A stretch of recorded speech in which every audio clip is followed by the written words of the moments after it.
दिनांक 14 और 15 मई को मुजफ्फरपुर में शहीद बैकुंठ शुक्ला जी की जयंती और पुण्यतिथि समारोह धूमधाम से मनाई जाएगी। उक्त बातों की जानकारी शहीद बैकुंठ शुक्ला स्मृति समारोह के अध्यक्ष अरुण शुक्ला जी ने प्रेस वार्ता में दिया। साथ ही साथ नगर निगम के द्वारा शहीदों के नाम को मिटाने की जो साजिश हो रही है उस पर उन्होंने अपना आक्रोश प्रकट किया। कहा कि शहीदों का सम्मान नहीं हो रहा है। शुक्ल स्मृति समारोह समिति मुजफ्फरपुर द्वारा आयोजित 2 दिवसीय कार्यक्रम बैरिया गोलंबर पार्क पर सुबह 9 बजे से 11:30 तक के लिए पूर्व वर्षों के अनुसार यह कार्यक्रम हो रहा है। यह कार्यक्रम राजकीय सम्मान के साथ जिला प्रशासन के द्वारा गार्ड ऑफ ऑनर से प्रारंभ होगा। निर्धारित समय से सभी प्रक्रिया संपन्न की जाएगी। आप सभी प्रेस के मीडिया बंधु से विनम्र निवेदन है कि राष्ट्रभक्त का परिचय देते हुए इस अमर शहीद के कार्यक्रम में तन मन से, आप सभी गरीब हैं, धन नहीं लगाइए, तन मन से श्रद्धांजलि अर्पित कीजिए और अपने कलम को मजबूत करते हुए इस शहीद के संबंध में आने वाले भविष्यदाता को, भविष्य कर्मी को, बच्चों को जितना शिक्षा दे सकिए, यह आपके लिए बहुत ही बड़ा पुण्य का कार्य होगा और उस शहीद स्थल से आपको बहुत बहुत आशीर्वाद मिलेगा। आपका जीवन उज्जवलमय रहेगा। सर, ये आप लगातार प्रयास कर रहे हैं बैकुंठ शुक्ला जी के नाम पर बैरिया बस स्टैंड का नाम रखा जाए, गया सेंट्रल जेल का नाम रखा जाए। इस प्रयास को अभी तक क्या फल मिला, क्योंकि आप लगातार सरकार से पत्राचार भी कर रहे हैं? देखा जाए, यदि आप यह प्रश्न किए हैं तो ये मेरे सेंटीमेंट को टच करता है। अमर शहीद बैकुंठ शुक्ल जी 27 वर्ष की उम्र में फांसी पड़े थे और 27 वर्ष संघर्ष करने के बाद बिहार सरकार के द्वारा उनकी आदमकद प्रतिमा लगी। इसका कारण यह है कि इस संघर्ष के काल में बहुत से लक्ष्मीपति हमें मिले जो कहे कि मैं यह प्रतिमा लगा देता हूं, लेकिन शहीद की प्रतिमा मेरा प्रतिज्ञा था कि यह प्रतिमा अगर लगेगा तो बिहार सरकार या राष्ट्र कोष से लगेगा। यह मेरा संकल्प पूरा हुआ। मैं लॉ अबाइड पर्सन हूँ। बस पड़ाव का आप लोगों को मालूम है, नामाकरण 14/5/2011 को एसके मल तत्कालीन डिस्ट्रिक्ट मजिस्ट्रेट के द्वारा किया गया। उसके गजट के बाद जब मैं उठाया तो उन लोगों ने कहा कि आपको बीडीसी से पास कराना होगा, डिस्ट्रिक्ट बोर्ड से पास कराना होगा। हमने वह कार्रवाई भी अपनी पूरी कर ली है और जिला समाहर्ता के द्वारा रिकमेंडेशन के साथ मंत्रिमंडल सचिवालय गया था। मंत्रिमंडल सचिवालय से परिवहन सचिवालय में विभाग में वर्षों से ये पाइपलाइन में पड़ा हुआ था।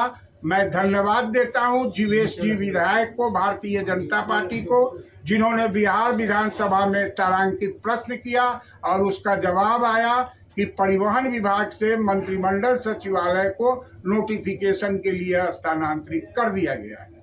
और इस संबंध में एक विशेष सचिव मंत्रिमंडल सचिवालय के उपेंद्र पांडे थे, जिनका बहुत बड़ा मदद हमको मिला है और उनसे जब पूछेंगे तो इस संबंध में आप प्रेस मीडिया कल उनसे आप इस बारे में पूरी जानकारी ले सकेंगे। जहां तक केंद्रीय कारा का नामाकरण का प्रश्न है, उसके लिए भी गया केंद्रीय कारा का नामाकरण संबंधी गृह विभाग पटना में काफी सक्रिय स्थिति में है।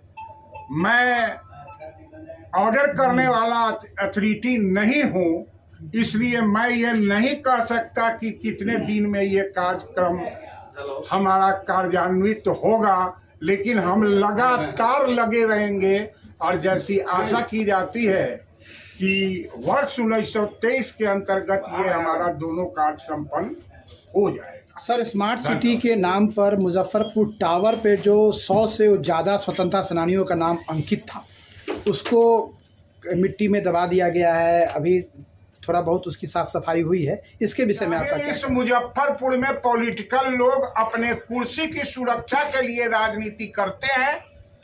नो डाउट कि पूर्व सुरेश शर्मा जी नगर विकास मंत्री ने मुजफ्फरपुर में अथक परिश्रम करके यहाँ फंड लाया, लेकिन उस फंड का मुजफ्फरपुर में दुरुपयोग हुआ है। जो भी रोड या निर्माण हुआ है वो अनियमित तरीका से हुआ है। माननीय उच्च न्यायालय के वर्डिक्ट की अवहेलना करते हुए यहाँ के स्मार्ट सिटी आरसीडी के इंजीनियर आदर्श लोगों ने यहाँ का निर्माण कार्य किया, जिसके कारण न नाला निर्माण में सफलता मिल रही है और न रोड में सफलता मिल रही है। चूंकि इन लोगों का समीकरण नहीं है, समन्वय नहीं है, कोऑर्डिनेशन नहीं है, और जिसका प्रमाण है कि 1951 में डॉक्टर राजेंद्र प्रसाद राष्ट्रपति सरैयागंज टावर का उद्घाटन किए थे और वहां 101 स्वतंत्रता सेनानियों का नाम मार्बल में उल्लिखित था, जो शहर का धरोहर था।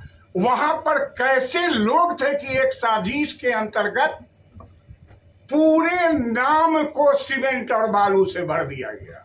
मैं धन्यवाद देता हूं आप मीडिया बंधु को कि आप लोगों ने भी मेरी बातों का संज्ञान लिया, मुझे मदद किया, और मैं धन्यवाद देता हूं परमादरणीय गोपाल जी मीना कि हम केजरीवाल साहब, रामचंद्र बाबू, ये संजय पंकज जी, हम लोगों ने मिलकर मेमोरेंडम दिया और डीएम को बुलाकर उन्होंने चैम्बर में संध्या में चाय पिलाया और कहा कि यह मामला ऐसा है, यदि संज्ञान नहीं लीजिएगा तो आने वाले दिनों में आप लोगों को बहुत ज्यादा झेलना होगा। स्मार्ट सिटी का लोग बोलता है कि हम नहीं किए, आरसीडी का इंजीनियर किया, आरसीडी का इंजीनियर कहता है कि स्मार्ट सिटी किया।